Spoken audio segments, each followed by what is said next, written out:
Hi, Hey everyone. guys, Anna, thank you first of all for wanting to do this with me because Absolutely. I was like, this is an important conversation, and I'm super excited to kind of bring up our guest. But today we are talking about, and have you heard about the very big Google update Mm. that does and can affect your no, not can, not if, will affect your email marketing. So I kind of like, I feel like this is the wrong choice of words, and Cheryl, let me know if that's how it felt. I felt I stalked her, right? I was in a group and I was like, I was stressing out a little bit about this and wanting to make sure the update was right. And so somebody recommended and said, I would not have known about this if it wasn't for Cheryl. That was my good friend Brenda McGowan. And so I then went to Cheryl's Instagram, which I'm going to share with you real fast because it's that's where my conversation with Cheryl started. Let's click over here. And I know I'm a little slow and my thing is laggy, but look, this is just how it is today. But this is where I stalk Cheryl. And I clicked that little like message up there on my phone, and me and her had conversation. And I said, "Can we talk about this? I'm on live." And she was like, "Yeah, okay, that's fine, no problem." So, without further ado, let's bring Cheryl up. Let us bring her up. Hi, Hi. Hi, Faye. How are you? Good. Okay, first of all, how crazy was I that you listened to my message and you're like, "Okay, It's let's not talk that about it." crazy. It's been happening to me all month, actually, I'm not, because it's such a hot topic and everyone's like, what is even going on? So yeah, I've actually Yeah. had the fun of meeting all kinds of new people this month. It's been great. I'm Yeah. not surprised because when you start to read into what the update is for email marketing and the requirements, it gets like really foggy in my brain and I just want to shut down, right? Because there's a lot of Yeah. technical terms that are being used that I mean, I'm not an expert on the technical side of the email marketing, right? Very few people are, so you'd be 100% normal, I think. Yeah. Yeah. And you Okay. don't need to know this on a day-to-day basis to do email marketing. This is Yeah. setup stuff, right? That you do. Yeah. Right. And I But think Cheryl, right? The scary words, and for me, I love tech, but this is a part of tech that I'm not comfortable in. But when you hear words like DMARC, DKIM, and SPF, Yeah. it's how I feel as a military spouse with all the acronyms in the military world, you know? Yeah, totally. And so can you just kind of share real quickly with everybody, what is this Google update? And it did take effect on February 1st, but tell everybody kind of what this is and why they need to be looking out for it.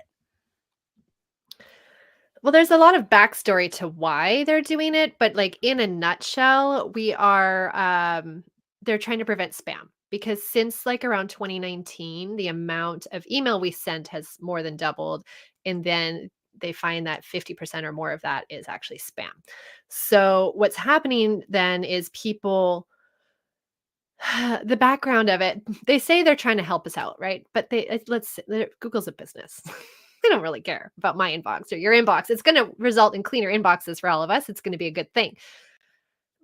But what was going on is that people were abandoning email accounts at a record rate. So, like you sign up for a free like Hotmail account or Gmail account, and then you like all the flyers go to that one, you keep it like, and then you forget you have it. Yeah, so that was happening at a record rate. And so the first phase of this actually started in December. They started deleting abandoned Gmail accounts. So if you hadn't logged into your account in over 2 years, um, they deleted them all.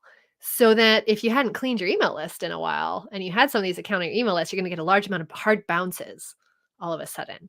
So that was the first concern for us email marketers, is making sure we have clean lists of just engaged subscribers. But that was part of it.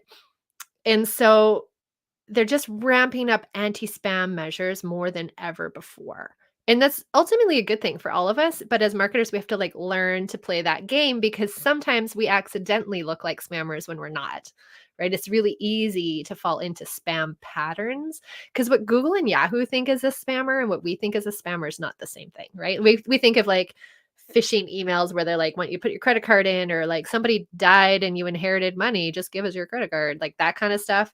Of course, that's spam, But also we can accidentally look like spammers just by sending email people don't want or don't open, or using certain words or certain behaviors, because the algorithms are looking for patterns, right? So all of these measures are actually a good thing. It's just as marketers, and the problem is as small business owners and solo entrepreneurs, we're our own tech teams, right?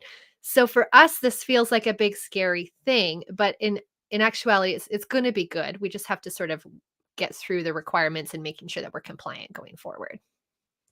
Yeah. So one of the things that I as a small business owner encountered, first of all, was understanding that the email marketing platform I use is not doing this for me, right? MailChimp, Yeah. ConvertKit, MailerLite, whatever it is that you use, Flowdesk, they are not doing this for you. So if you are a small business owner thinking, they'll take care of it, they're not Yep. taking care of it. So it's interesting because some of the ESP, we call them ESPs for short, it's email service provider. Those are the people who, like the platform you use to send bulk emails. So a lot of the ESPs are using language that makes you think they're handling it for you, which is incredibly frustrating for me as an expert trying to educate on this topic, because and they're doing it, I think, with good intention. They're trying to calm everyone down. Like, it's okay, right?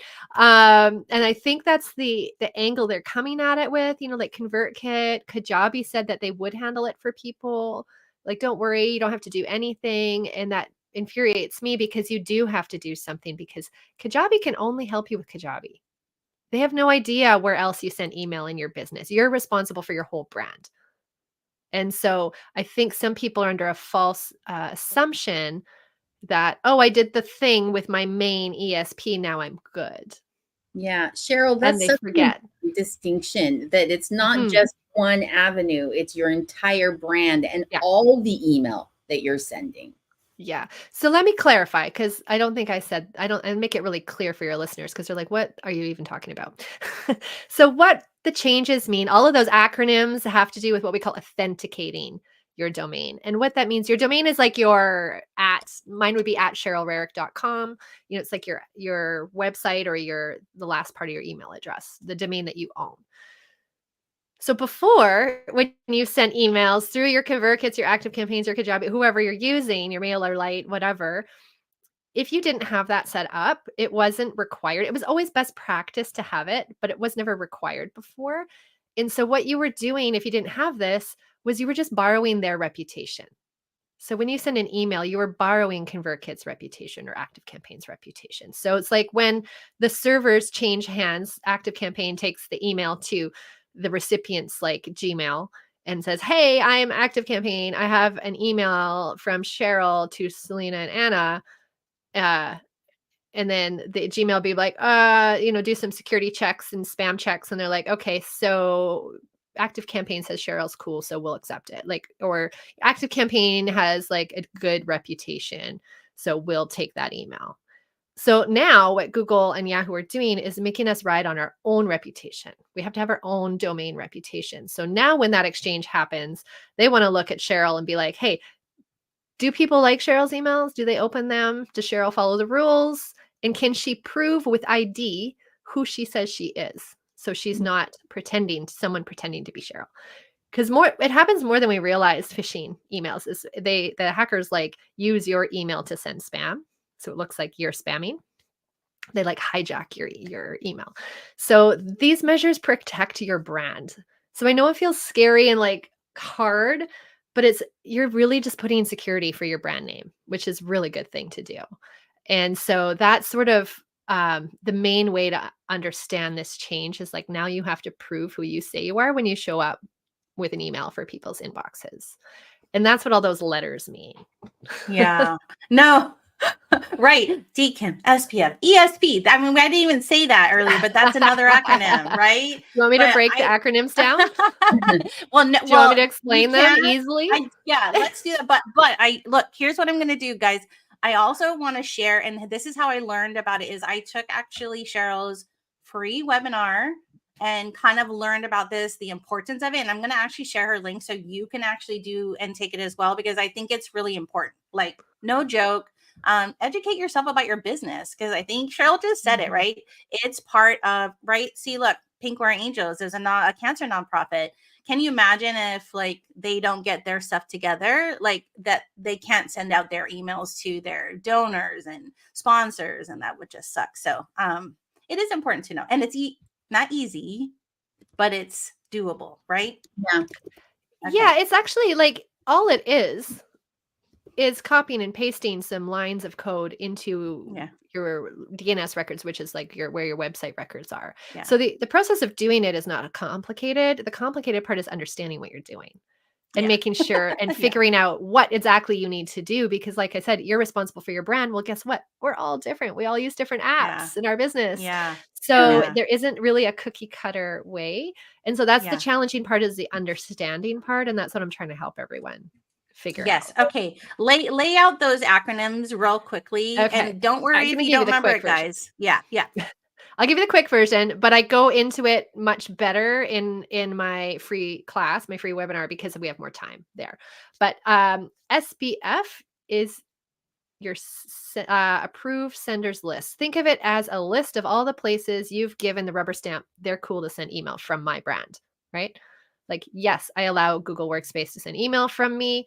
I allow MailerLite to send email from me, and I allow Stripe to send email on behalf of @CherylRerick.com, my brand. So it's like one list of all the places you send email for. So that's all it is. So that when the online post office checks, to see if you're who you say you are, like, yep, these people are allowed to send email from Cheryl. DKIM is domain keys identified mail. You never need to know that. Don't worry about it. What I call DKIM is it's the wax seal. Like the old days, you watch an episode of Outlander and they put the wax seal and they have a fancy emblem on it and it seals the message. And so when it gets where it's going, it hasn't been tampered with. That's what DKIM is for your emails. That's all it is. It's a special seal. It's key. There's a key, like a public key and a private key. So like a secret emblem, and then you publish what the outside emblem is, so that when the mail arrives, they can go, yes, this is actually Cheryl's wax seal on this envelope, not someone else's. And that's all it is. It's actually really cool if you think about it, and it's actually a really good thing to have. And again, it's just lines of code that you copy and paste. Hey, Sounds Cheryl. scarier than it is. Yeah, Cheryl, you say code and some people are like running. What? You know what I mean? You don't have to write the code. You just copy it and paste it. But you do need to know where to find it. And that's where it gets tricky, because each app is a little different. And then the last one, I don't even know the acronym. I have to always read it. It's DMARC, which is domain-based message authentication, reporting, and conformance, like a mouthful of word salad. So all you need to know is that's your contingency plan. That's the extra layer to make sure the other two are working.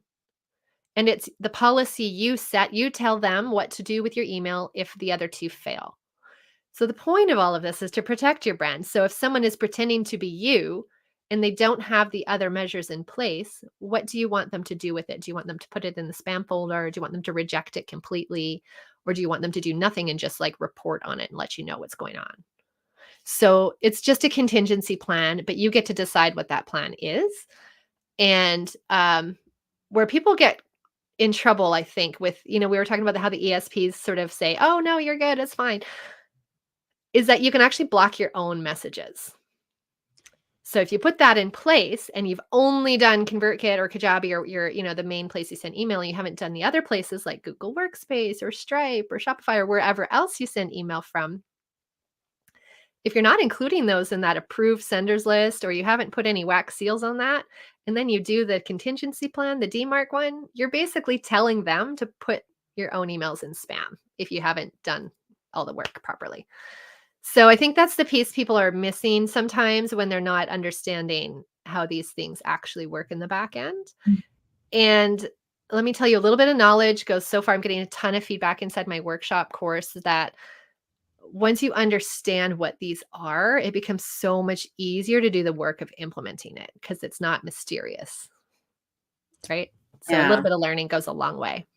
Ah, man. We need to share that course because I feel like everyone's like, let's share the course already. How do Yeah. we do this? Yeah. So I'm going to share this. And then if you are watching on LinkedIn, we will drop in the link to her webinar right after the show is done. But let me share the screen. And then Cheryl's just going to talk a little bit about it. And Yeah. So this is a free class. So this is a class. It's a long one. So get your glass of water ready. But I promise it's love that. long because I take it easy on you. The reason why it's long is because we unpack it in an easy way. And I think by the end of this, most people are like, okay, I got it. I know what's happening. I know why it's happening. It makes total sense. And I actually understand why this is a really good thing for me to do. Not just something you have to do. It feels like it's being done to us right now, doesn't it? It feels like Right. something's happening to us right now. But this is actually encouraging you, giving you a deadline to do something that's actually really good and protective for your own brand to do. So this is where you should start because I really unpack the why, the what, what's happening, why it's happening, some other stuff about spam rates and different things like that in here. Yeah. And then I also have a paid workshop series where if you actually need step-by-step like tutorials for how you do it, then I have that as well. But most people, the free class gives you a lot to get you started for sure. Is that the Automate and Chill class? No, but that's my group program, which is my favorite thing in the world. But if you scroll up to the top of this workshop, that there's a top bar here that's like a shortcut to the, it's called Deliverability Unboxed.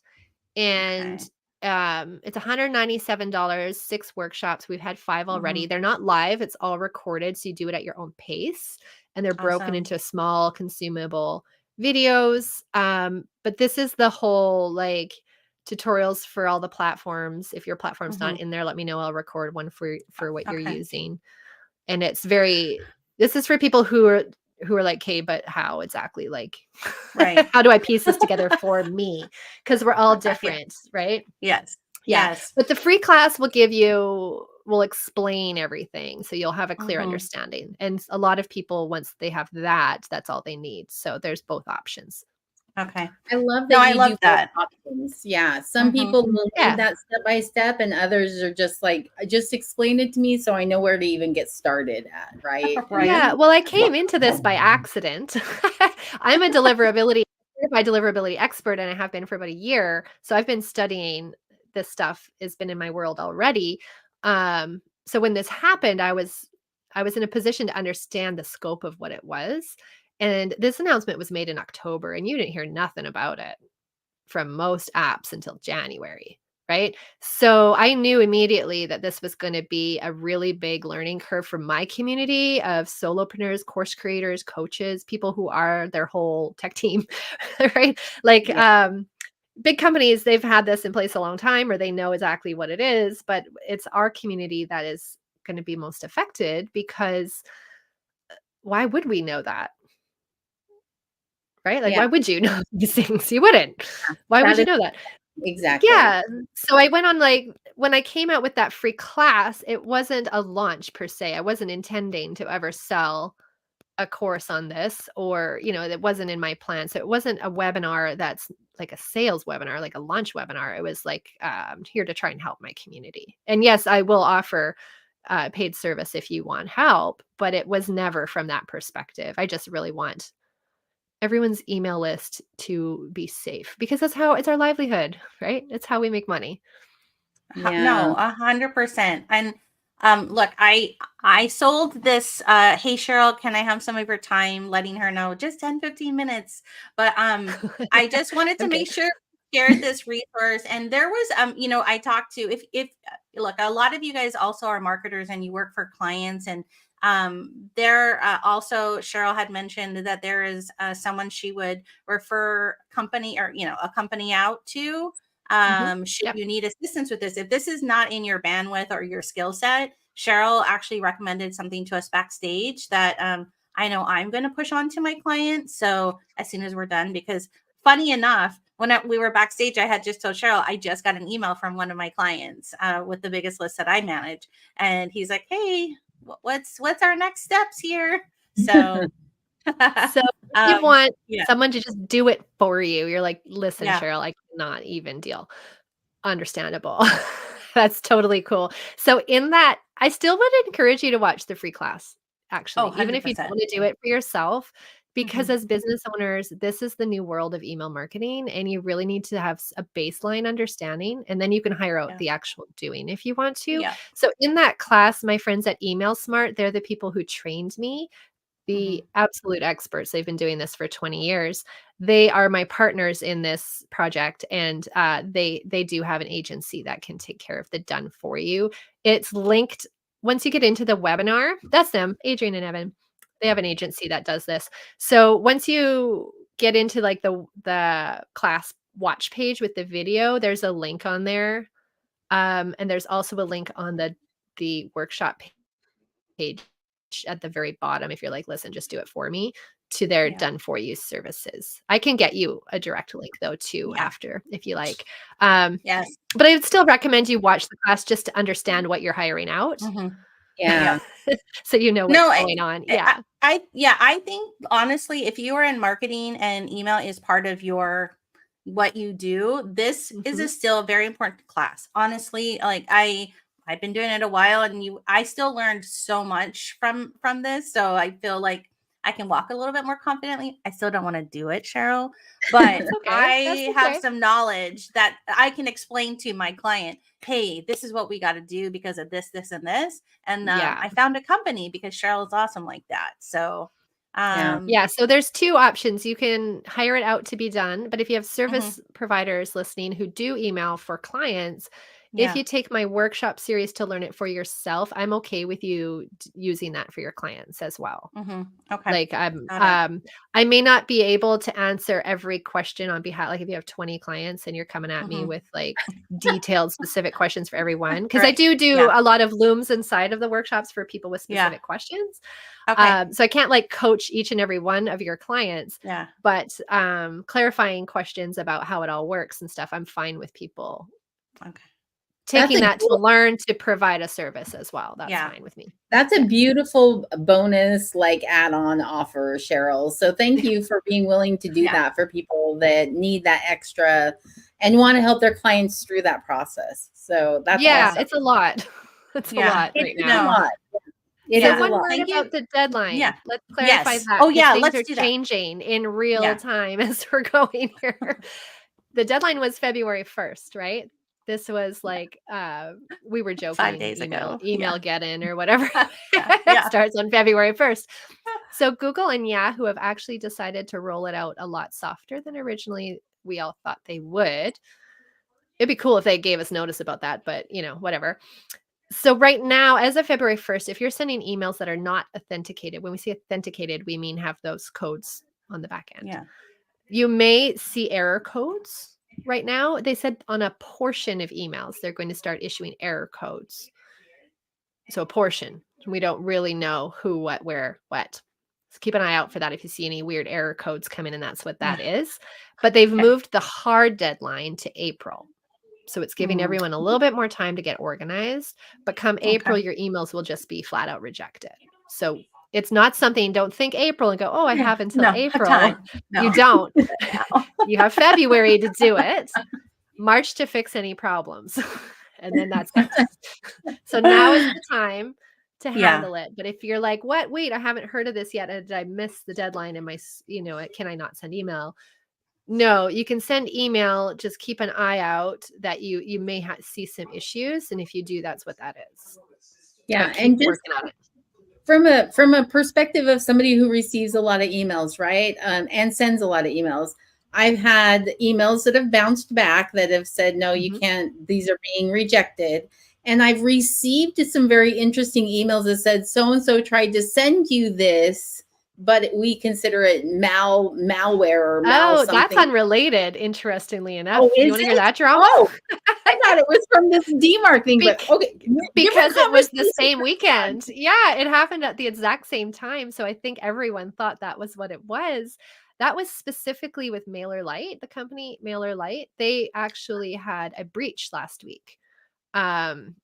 Where some, I guess I call them hackers, I don't know if that's what you call them, got in and sent phishing emails. So pretended to be some people and sending spam on their behalf, but it was a small amount. However, it was enough to get MailerLite's own links listed on some of the spam lists, like the block lists. Oh, And so gosh. it was appearing that there was malware on MailerLite's domain. So anyone using, especially the free version, it has like the MailerLite links in the bottom or the view in the browser link. Those are MailerLite's links. It was showing that warning at the top that there was malware in this email. They worked their butt off. I'm pretty sure it's all sorted out now to fix it, because it was a bit of a calamity that happened. And it happened right at the time. I think everyone's assuming they haven't done something correct, right? Like, oh, I didn't do it right. I totally tied the two together. I know. Thank you Everyone for the has. Yeah. information. Yeah. Like, oh, look at this. It was a specific isolated incident that has been remedied to my knowledge. I'm not a cool. MailerLite Yeah. expert, but I'm pretty sure that they've sorted it out at least. Yeah. Okay. But we are See, going to see these yes. notices. Okay. I don't remember ever seeing a notice like that before. I'm sure we've all received spam with malware before, but now it's more. Do you see how Google is changing everything inside the inbox? Yeah. To be less spam. Yeah. Whew, such good information. Yeah. Cheryl, thank you so much. Like, honestly, for saying yes to this conversation. And I think people need to pleasure. make sure you share it again. Anna, let's bring up the link that we have on YouTube, and we're going to add it to LinkedIn. I did add it here in Instagram on my account, but I'll probably add Cheryl's link in my bio, just so you can kind of easily click over to take her webinar. If you're involved in marketing in any way, just go check out the free deliverability on demand. I'm like saying too many words because I'm just like, my mind is going, Cheryl. My mind is going. I know, mine too. I promise it's worth your time. It's a decent length class. You can watch it on 2 times speed if you want to listen to me like a chipmunk. That's fine. But it is essential learning going forward into 2024. And you won't have to hear me talk that long ever again, I promise. If you join my workshops, there's short videos in there. Yeah. And honestly, as someone who I think I've already done all the steps, I'm going to sign up for this because I want to make sure I've done all the steps. I think I've completed everything, but now I'm like, there might be something I did not think of. That I wasn't thinking, you know, I wasn't even thinking about my CRM, like Dubsado. Like, I wasn't even thinking about that in my head, right? Because you can tell. I'll give you a free. How you can tell. Okay. What you have to look out for is the ones that come from your domain. So if some of these sites like PayPal usually comes from @PayPal, that's their domain. You don't have to worry about that, right? Okay. But if it's from @your domain, then that's something you're going to look into, making sure you have covered. Yeah. Okay. Good to know. All right. Right. You heard it right here. You better get going. It's not so bad, I promise. I know. Thank you so much, Cheryl, for the conversation. We appreciate you. We'll see you in the back. Bye.